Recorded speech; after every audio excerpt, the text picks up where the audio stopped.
The Big East did what other bloated power conferences won't, release their conference schedule, and they continue to have a true round-robin schedule.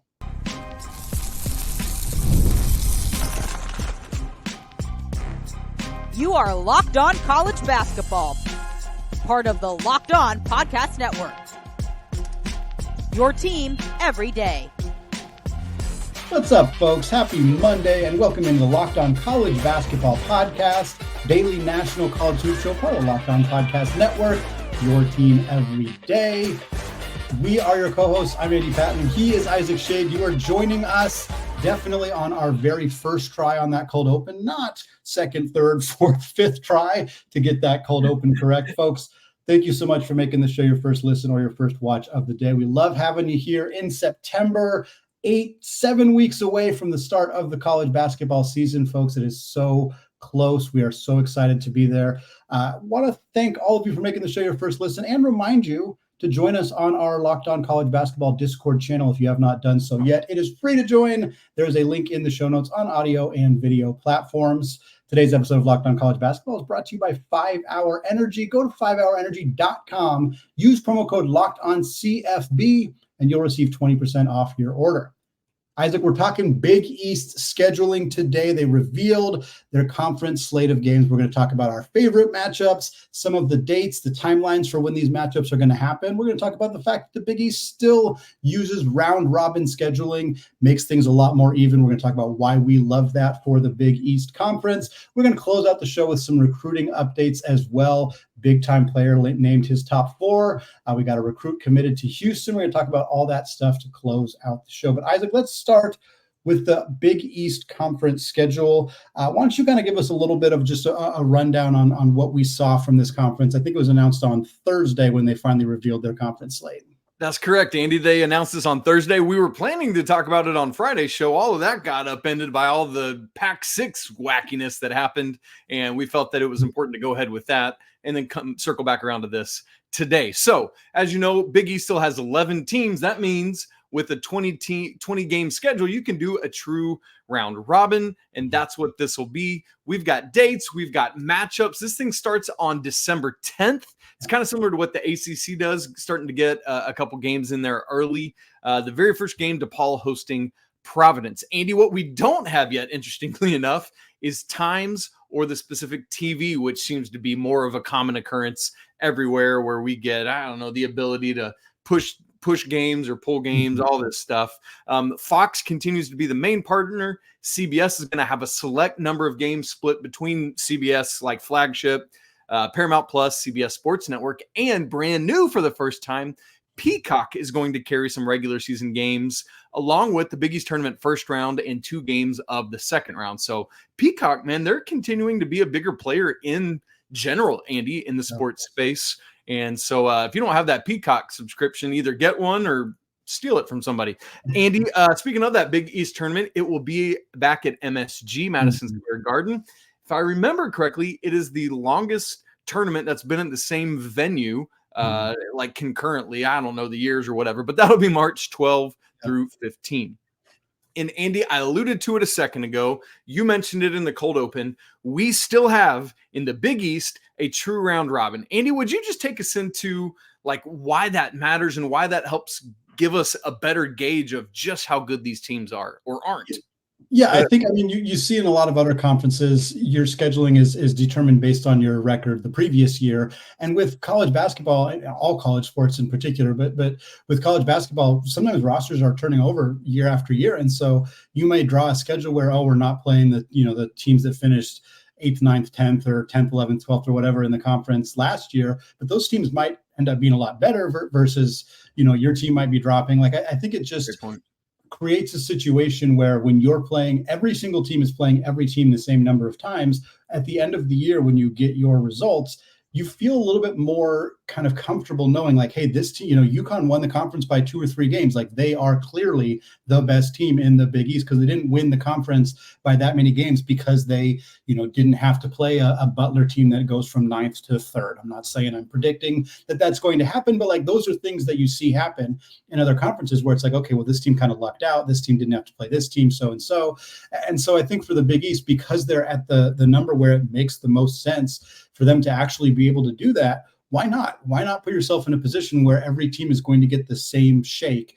You're going to get every team at home. You're going to get every team on the road. You don't have to worry about, maybe this team's down this year, but they play in a really, really difficult road environment. And so even though, we drew this team on the road, but that's actually not as even as maybe drawing this team. So I think that it puts the Big East in a situation where we're just even. We know that everything is even. Playing at Providence is hard, but every single team has to play at Providence. So there's not any kind of unique imbalance to that. Sure, I think you can make the argument that it's going to be a little bit more difficult for Georgetown to play at Providence than any other team in the conference, but that's what I'm doing for hiring Ed Cooley. So I think I'm happy to see the Big East make the decision that they absolutely should have made here. Scheduling it in a round-robin format keeps everything on an equal playing field for a conference that's going to have a lot of talented teams at the top. Yeah, and Andy, I think too, when we try to figure out, like, because of what you said with the transfer portal stuff, more so than ever, it's like, who are these teams really? And like, for example, if I'm a member of the selection committee, I'm so grateful for this because it helps me, at least the conference part of the schedule, really truly get a gauge on what these teams are and aren't. And you just don't get that in the other 4 power conferences. And that's unfortunate. And I know that, some of the year-over-year partners that are always going to play home and away in the other conferences is good. But it's just like, I wish we could find a way to get back to a true round robin of some type, even if it was like, let's say you've got a conference of, I wish that so many of them were odd numbered like the Big East, because let's say you had 17 teams. Yeah. Just do 16 games, play everybody once, 8 at home, 8 on the road, and then flip-flop it next year. It might not be the most equitable thing year over year, but at least that gives you more of a semblance of true round robin, or even going back to subdivisions and doing it that way. I don't know what the answer is, but I do know that I'm very grateful to the Big East for continuing to do it this way. Andy, anything else on that before we also harangue other conferences for not giving us their conference schedules yet?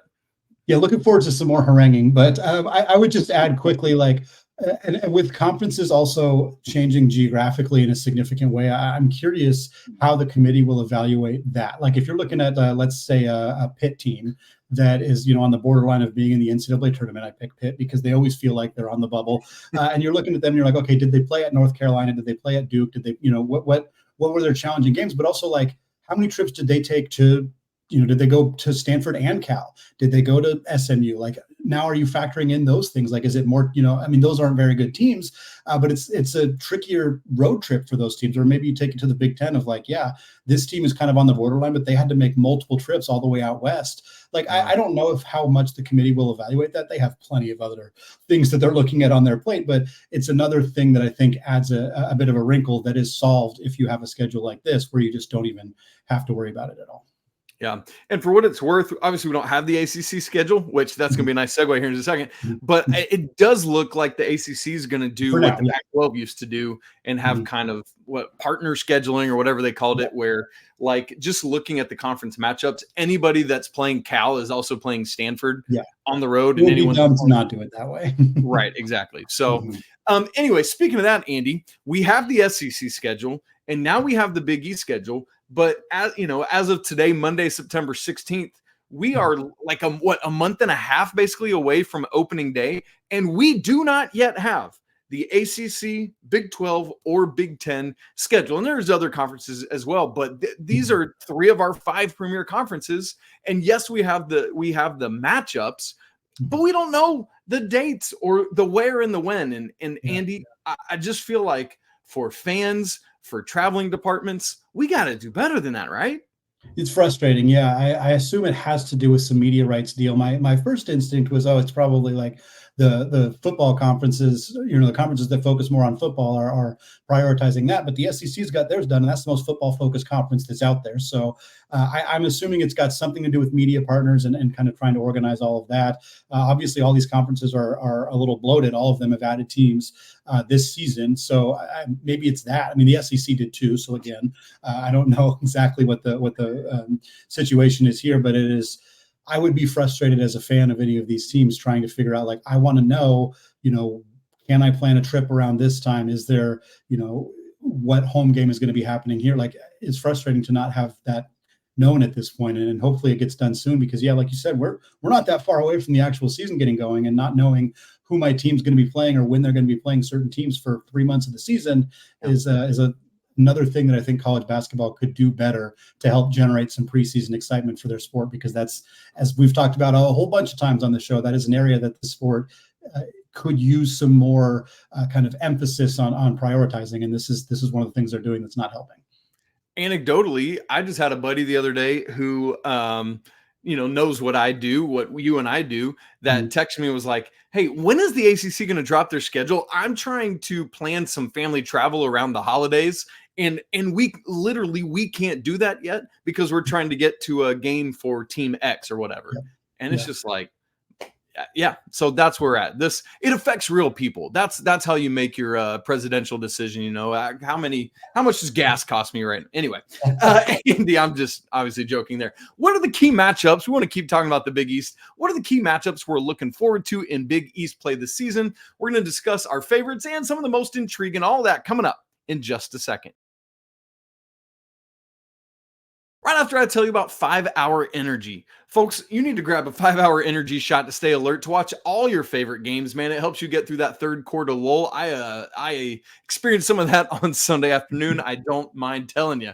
Or maybe you stayed up too late at night watching those West Coast games and you need one to help you get through the next day. Take a 5-Hour Energy shot that next morning and it'll help you out. This is the brand that hardworking people have trusted now for over 20 years to give them the alert, energized feel they need to get through a busy, hectic day. And you always know where to find 5-Hour Energy, by the way, right there at the cash register at every convenience, drug, and grocery store nationwide. So stock up on money-saving multi-packs to make sure you never run out of delicious, energizing 5-Hour Energy shots. So go to 5hourenergy.com. That's the number 5, and get some 5-Hour Energy product today. You can use our promo code LOCKEDONCFB to receive 20% off your order. That offer is only valid until September 30th on one order and cannot be used with other promotions. And the code is no good on subscription orders. Go to 5hourenergy.com today. Andy, as we look at this schedule, man, there is obviously a ton of intriguing matchups. Some of them just because the teams are so good, some of them because of different personnel things or anything like that. Andy, why don't you get us into the first one of these that we wanted to talk about? Yeah, there's quite a few fun matchups here. Again, obviously with the round robin, we know that there's not any games that are being left out, but just wanted to kind of highlight the dates and kind of portions of the schedule where we're seeing some of these fun ones. One thing that I want to talk about is Xavier, which is a team that is being projected to finish pretty high in the Big East this year. A team that didn't have a lot of success last year, in part because of some injuries. We're looking at that team this year as being a little bit better. Rothstein has Xavier projected to finish 3rd in the Big East. Blue Ribbon has Xavier projected to finish 4th. And so that's a team that, in a conference with St. John's and Villanova, and of course the big 3 of UConn and Marquette and Creighton, like for Xavier to be in that conversation is really intriguing. And they're going to have to prove it. They got home games where they're hosting Marquette on December 21st, one of the earlier games of the season. And then they're also hosting Creighton on March 1st towards the very end of the season. So for me, I'm really interested to see how much Xavier improves through the course of the Big East season. Are they ready to take down a team like Marquette super early in conference play?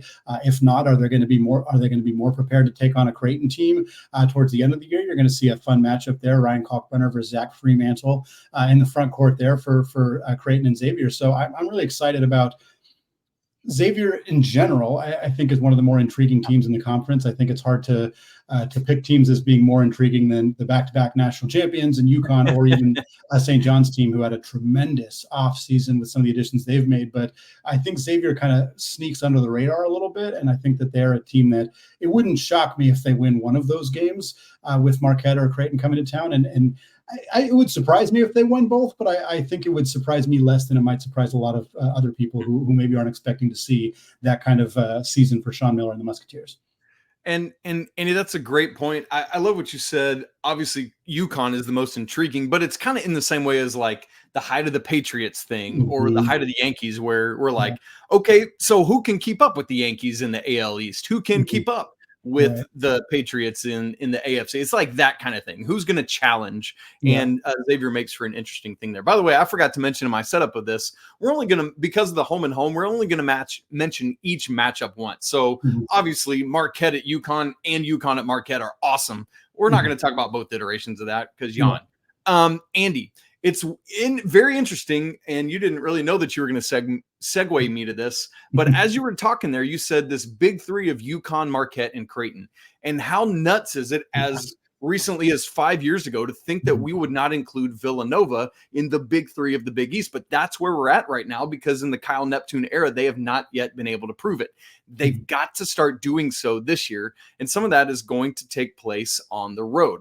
So one of the ones that I put in here to our most interesting games is Villanova at St. John's on January 11th. Andy, the reason I chose this game is because St. John's in year 2 of Rick Pitino is also fighting to get to that like top 3, top 4 relevance in the Big East. And so I think this is a really intriguing battle of these two programs that are not where we think they should be historically, that are fighting to get back there. And I think the winner of this game goes a long way towards finding their way in, hopefully, into the top part of the Big East. 1 week later, that game on January 11th, on January 18th, I got another St. John's game that I want to talk about here. St. John's going on the road to Newark to take on Shaheen Holloway and Seton Hall. The reason that this game is on this list, I think there's a lot of intrigue in this matchup specifically, but the main reason is the return of Kadari Richmond. Seton Hall legend, was a fantastic player for them last year. Basically a walking triple-double machine, it felt like, for the Pirates. He hit the transfer portal, was in many different places listed as the best player in the transfer portal, or the most valuable player that was available. Rick Pitino, like we said, a fantastic offseason for the Red Storm. Part of it, a big part of it, was that they managed to land Kadari Richmond, kept him in the Big East, but brought him from Seton Hall to St. John's. Now he's going to return to face his old team, his old coach, on January 18th. St. John's is the better team, and I think they're probably going to, I think they'll win the home game that they play Seton Hall, but it's hard to beat anybody on the road. It's very hard to beat Seton Hall on the road, and I think Shaheen and that team is going to have a little extra juice, a little extra motivation to beat their former point guard and Kadari Richmond. So I think, if nothing else, I think that's going to be a really fun matchup, and I think there's going to be some buzz in the air in that one. And I imagine the student section will have some creative cheers. Yeah, they'll have some thoughts.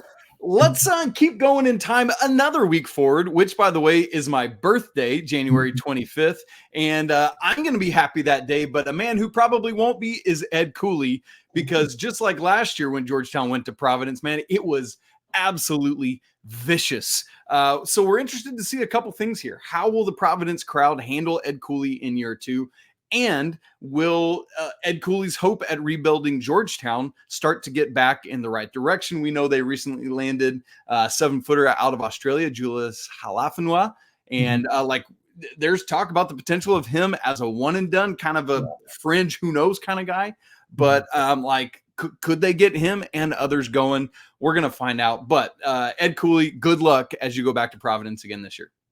February 1st, UConn at Marquette. It's hard to not have that on the list whenever you can. By February 1st, we'll have a much better sense of UConn's continued. I was going to say a rebuild. It's not really a rebuild, and they lose 4 or 5 starters from last year's team, obviously, but they added some tremendous talent in the transfer portal. Meanwhile, Marquette loses 2 key starters as well, but they have Cam Jones back. Cam Jones versus Alex Caravan, Shaka Smart, Dan Hurley. There's a lot of really fun intrigue in that game, and I think by the time February 1st rolls around, again, we'll have a much better sense of these two teams, but do not be surprised if they're both, as they have been the last couple of years, in the top 10 or at the very least in the top 15 when that game rolls around in February. Andy, I wish I had realized this as we put this list together, but we've literally gone Saturday to Saturday, starting January 11th. All the way through. January 11th, 18th, 25th. That game you just talked about is the 4th straight week, and now I'm going to add a 5th straight week on. So, folks, we're loading you up for 5 straight Saturdays of really intriguing Big East action. And this last one centers around Creighton, which hosts Marquette on Saturday, February 8th. And then 4 days later, on Tuesday, the 11th, hosts UConn. My man, this is a wild 4-day stretch for the Blue Jays and Coach McDermott here, hosting Marquette and UConn in just that short stretch. My doorbell's ringing in the background if anyone's hearing that. And so, look, this is going to go a long way to help determining the Big East race. And so Creighton is going to have to buckle down. That's one of those where you hope to get at least one of these. You don't want to go 0-2. Obviously, you want to sweep those, but I think they'd be more than pleased getting out 1-1. I'm sure Greg McDormand's pretty happy to see Creighton, or to see his team host these two games in February. By that time, Fedor Zugic is probably going to be more adjusted to playing college basketball. He's a huge hinge for that team. Pop Isaacs, Jemiah Neal, the transfers are certainly going to have kind of found their spot by the time February rolls around. So I think that sets them up to be in a pretty good spot. As good of a spot as you can be when you're hosting teams like Marquette and UConn, who are going to be tremendous teams this upcoming season. We're going to move on from our conversation about the Big East scheduling, and we'll talk more about this certainly as we do our Big East conference preview here in the coming weeks. But we want to talk a little recruiting here to close out the show. Acaden Lewis has a blue blood heavy Final Four. We're going to talk about where the high rising guard in the 2025 class might end up. All that coming up in just a second. But first, folks, let's talk about FanDuel. And you've heard us talk a lot about FanDuel over the years, America's #1 sports book. And usually in the summer, we've been filling you in on getting a boost or a bonus offer from FanDuel. However, we got something a little bit different for you today. Now through September 22nd, all FanDuel customers can bet $5 and get a 3-week free trial of NFL Sunday Ticket from YouTube and YouTube TV. Then with the YouTube TV base plan, you'll be able to watch every regular season Sunday afternoon out-of-market game. All you need is a Google account and a current form of payment, and you can cancel at any time. And we just talked Big East. So let's talk a little Wooden Award odds. We got 2 Big East schools represented in the top 10. Your top option right now, Hunter Dickinson plus 550 odds, followed by the guard duo of RJ Davis and Mark Sears at plus 600, followed again by Caleb Love and Janai Broom, both at plus 1600. Then your first Big East representative, Cam Jones from Marquette, plus 2200 odds, followed by a 4-way tie here, Ryan Kalkbrenner, VJ Edgecombe, Hunter Salas, and LJ Cryer, all tied at plus 3,000. A little surprised to not see Alex Caravan on that list. Not sure where his odds are, but that might be something to look into if you're a UConn fan thinking that he's going to have himself a monster junior season. Either way, if any of these or any other odds intrigue you, go to FanDuel.com/lockedon to download America's #1 sportsbook. All right, Isaac, closing out the show here, talking a little recruiting here, some 2025 updates. We want to talk about 2 big-time recruits in that class, both top 35 prospects who made commitments over the weekend. One of them actually committed to a Big East school, and we will talk about that. But first, want to talk about one of the fastest risers in the 2025 class, if not the fastest riser, and that is Acaden Lewis. Acaden Lewis recently announced, and I saw this via Joe Tipton on Twitter, that he has cut his list to a Final Four, and it is the kind of list that every high school prospect dreams of being able to reveal to their friends and family and teammates and everybody else. Acaden Lewis is Final Four right now. Duke, North Carolina, Kentucky, and UConn, another Big East school on the list. That is an incredible list of 4 schools to be able to brag about, all wanting to sign you for the 2025 season. A kid who's had a tremendous rise. He's a top 30 or top 35 prospect at On3, 24/7 Sports, and ESPN. Rivals has him a little bit lower, but they're sometimes a little bit slower to adjust their rankings. They have him at 53rd. Last year around this time, he was barely a top 100 prospect. 24/7 had him 96th. Now they have him 32nd. That's a huge jump for Acaden Lewis. And Isaac, there's maybe a bit of an indication that not a teammate, but another recruit may have kind of given away a little bit of his recruiting while talking to Acaden Lewis. You want to let the people know about that? Dude, Andy, this is so wild. Okay, so there I am on Saturday evening watching college football, watching my Braves decimate the Los Angeles Dodgers, oh, by the way, at the same time. And here pops up Caleb Wilson, who was on his official recruiting visit to Kentucky this weekend. Caleb Wilson, a 5-star, I think at 247, he's like ranked 4th in the class. I can't think where he is at others, but like a consensus top 10 player in this class. Well, I'll just put it that way. And on you mentioned the Tipton tweet about it. Acaden Lewis had tweeted this out himself, his top 4, and just said Quattro. That was all he said. Clever, that cutesy thing that everyone does, like Oh, look at me. I'm saying things that don't make sense. Anyway, Caleb Wilson hops on and replies to that. And I'm quoting here, "Come on over, bro."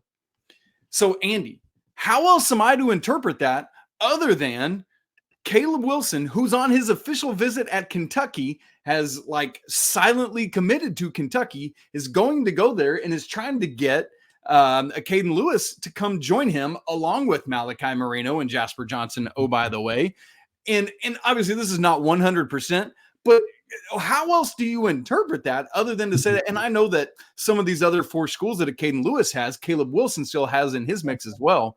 But Andy, right now, I would say that Kentucky's the leader in the clubhouse, just waiting to see if somebody else can make a mistake on 18. Maybe we'll put it that way. It's either that or Caleb Wilson is trying to recruit Acaden Lewis to come join him at North Carolina while he's on a visit at Kentucky, which, if that's the case, is also kind of odd. So it's just a unique situation. I think spending too much time reading into what high school players are tweeting each other is probably not a super worthwhile endeavor, but it was definitely a unique thing that we saw crop up with that tweet from Caleb Wilson. Want to talk about some players who actually committed at this point, less speculation at that point. Isaiah Harwell, number 10 ranked player in the 2025 recruiting class, according to the 247 Sports composite rankings, has been as high as 8-7 in a lot of other places. He did suffer an injury, which curtailed his most recent high school season. So I think that's why he slipped a little bit in the rankings. But he announced over the weekend, again, talking to Joe Tipton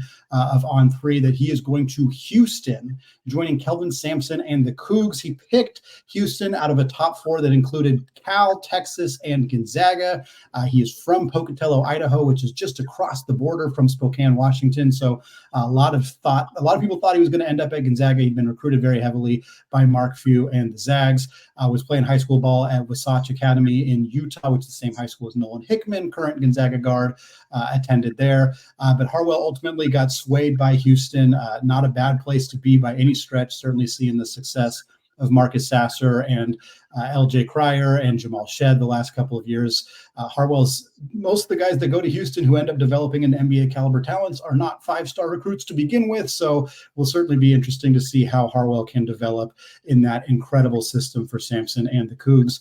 Big time get for that program. 6'5" combo guard playing in the Sampson system, man. I mean, That's got all the makings of being just another in that great stable of guards, as you were talking about there. Andy, I haven't looked in a while. Do you know any updates on his injury status and how he's looking ahead of this season? Yeah, the last thing that I had heard was that he was recovering well, but I think he's not going to necessarily be playing at the start of the season. The injury was suffered in February, and it was an ACL, and those tend to take a while. So I don't think it was like a full year injury. At least that's not what I had heard, but I'm not sure exactly when he's going to get back on the floor. Yeah, it might be 2025, like turn of the year before early 2025 would be my guess. Yeah, that would seem to make sense. Yeah, I would love to see him get back into at least a little bit of game shape before graduating and heading down to Houston. Andy, last thing we want to hit on is the name Hudson Greer, who committed to Creighton over the weekend at the 247 composite. He is 34th in the class. And that you might hear us say that and say, okay, cool. He's not like an elite top 10 5-star prospect. Why are we mentioning him? Because, Andy, think of all the success at Creighton, particularly in the last several years, and the transfer portal has been very good to Greg McDermott and company. Mm-hmm. Here's the deal. Hudson Greer is the highest ranked player at 247, per their rankings, to ever commit to the Blue Jays. So you think that things are going well in Omaha right now. Just imagine if they could start getting better commits out of the high school ranks. And keeping in mind that some coaches are kind of eschewing the high school ranks, which is going to open the door for coaches who do want to get in on that. And so, man, if this is a sign of what's to come for Creighton, they're going to be around to stay for a good long while in the Big East and on the national scene. Greer picks the Blue Jays over Kansas, over Alabama, Arizona, Washington, and BYU. He's a 6'6" small forward out of Austin, Texas. So they get him out of Austin. That's a big time thing there. He's been playing at Montverde down in Florida. So, Andy, very interesting to get that. Congrats to Coach McDermott and company. Excited to see what they're going to be this year. I think it should be another great year for the Blue Jays. And what a fun way to wrap up a Big East show than by talking about a Big East commit. Andy, that's going to do us for this Monday edition of Locked On College Basketball. Folks, if you're not subscribed to the show on video and audio, make sure you do that. As we said, we're less than 2 months from the season and things are really ramping up. You don't want to miss a second. If you're not part of the Locked On College Basketball Discord community, that's another great way. If you're a junkie like we are to get to talk college basketball every single day, we're in there. Our guy Leaf Tulane is in there. It's a lot of fun. As always, want to say apologies to the lawyer family. Let's go Wildcats. And until tomorrow's episode, peace.